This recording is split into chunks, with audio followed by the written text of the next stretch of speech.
Hello everyone, welcome back to the channel. Please subscribe my channel and like for latest news last night.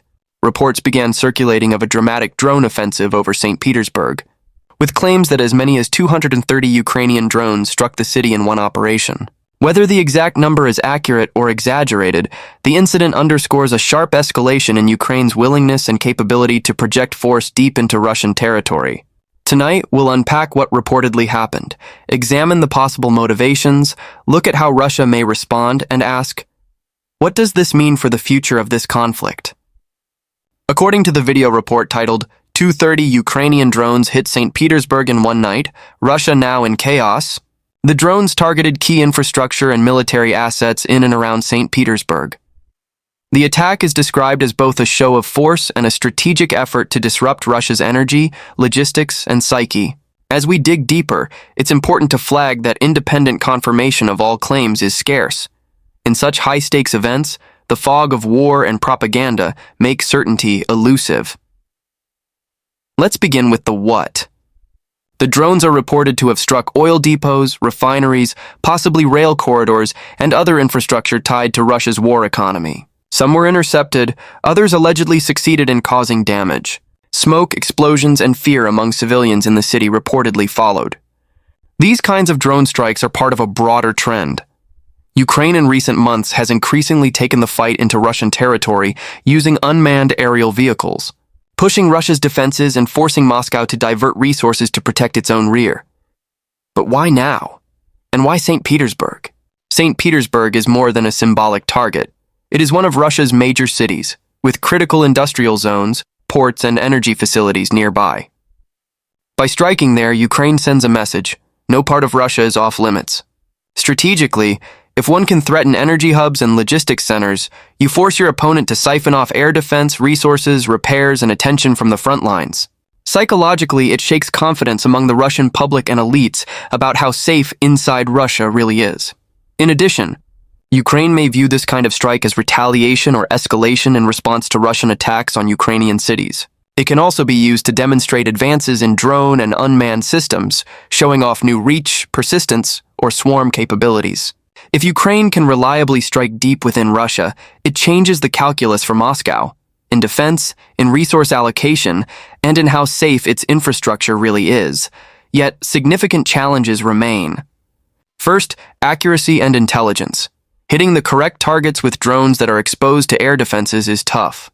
Second, scale and sustainability. Mounting hundreds of drones is expensive and logistically taxing. Third, escalation dynamics. Russia may respond harshly, perceiving such strikes as crossing thresholds, provoking reprisals or further retaliation. How might Russia respond? We can imagine a range of reactions. A bolstering of air defense around core cities, especially around St. Petersburg, Moscow, and major industrial hubs. They will likely attempt to track and destroy drone supply chains, launchers, and support networks. Counterstrikes on Ukrainian territory, possibly using missiles, long-range aircraft, or their own drone operations to signal deterrence. Intensified repression internally, stricter air alerts, civil defense measures in cities, energy grid hardening, blackout protocols, and increased censorship or narratives about terror attacks from Kyiv. Diplomatic escalation. Russia might claim Ukraine is violating certain red lines, appealing more aggressively to allies or third parties to condemn or intervene. One element to watch is Russia's narrative. Russian state media will likely present this as a terrorist attack by Kyiv, using civilian casualty fears, structural damage, and public shock to rally domestic support and justify heavy retaliation. They will simultaneously deny or downplay their failures in air defense or intelligence that allowed such a strike to happen. For Ukraine, the challenge is to present this not simply as provocation, but as a carefully calibrated strategic tool. If they overreach, cause excessive civilian harm, or lose too many drones, it may backfire politically or militarily. But if they manage these strikes in a targeted, precise way, they gain leverage, forcing Russia to stretch its defenses and question the safety of its heartland. It's also crucial to examine the credibility of the claim. 230 drones is a high number. In many prior strikes claimed by both sides, the actual number intercepted, destroyed, or failed has often diverged from official claims. Verifying loss rates, drone types, warhead yields, and impact requires independent sources, satellite imagery, and follow-up reporting. We should remain cautious and treat these claims as plausible but unconfirmed until corroborated by open sources or credible analysts. In historical context, Ukraine's drone offensives inside Russia have grown over time. For example, earlier in 2025, Ukraine launched Operation Spiderweb, striking air bases inside Russia using a coordinated drone attack. Wikipedia. That operation demonstrated Ukraine's ability to reach deep into Russian territory and target high-value military infrastructure. This new alleged strike on St. Petersburg can be seen as a continuation and escalation of that approach.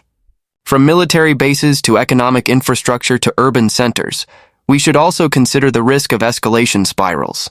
When one side increases drone strikes into enemy territory, the other side may respond with heavier weapons, missiles, bombers, electronic warfare, or even targeting critical civilian infrastructure. The danger is that what begins as tit-for-tat military operations escalates into a broader war of infrastructure and civilian suffering.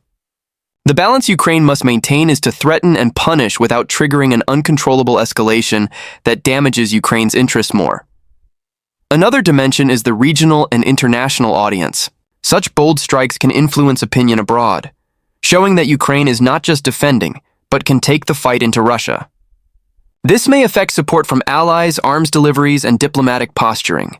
Russia, conversely, may use this to argue for more military aid, justify offensive actions, or project that it faces existential threats requiring escalated mobilization. Let's imagine possible scenarios in the coming days. Russia intercepts most drones, claims victory, and launches a retaliatory missile barrage on Ukrainian border regions, attempting to deter further attacks and reassert dominance. Ukraine repeats similar operations across other Russian cities or infrastructure nodes, trying to stretch Russian air defenses and normalize deep strikes. Diplomatic fallout erupts, with Moscow demanding condemnation or intervention from third parties, while Kyiv argues it is exercising the right to strike military and war support infrastructure even deep inside Russian territory. Internal pressure in Russia grows. Public frustration over failures in security, blackout, or infrastructure damage increased fear in cities, which might strain Moscow's war legitimacy over time. Countermeasures intensify. Russia may deploy more advanced radar, anti-drone systems, electronic jamming, layered defenses, and target Ukraine's drone manufacturing and logistics chains more aggressively. For viewers trying to assess what really happened, here are some key questions to follow in news updates. Can we verify damage in St. Petersburg or surrounding areas via satellite or independent media? What kinds of drones were used? Small FPV types, heavier kamikaze drones, or modified long-range models?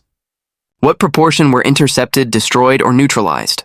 Did the attack disrupt energy supply, transport, or civilian systems? What official statements do Russian and Ukrainian sources make, and how do they differ? How will Moscow adjust defenses, allocate resources, or respond in military or diplomatic terms? At the end of the day, whether or not we accept the 230 drones number at face value, the larger trend is clear. Ukraine is pushing the envelope in unmanned warfare, extending its reach and testing Russia's limits. If these kinds of operations become more frequent, Russian cities and infrastructure deep inside Russia may no longer be insulated from war's direct impact.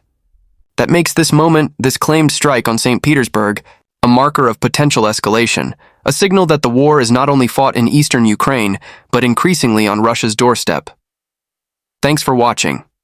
If you found this analysis useful, don't forget to like, comment your thoughts, and subscribe to stay updated on these unfolding developments.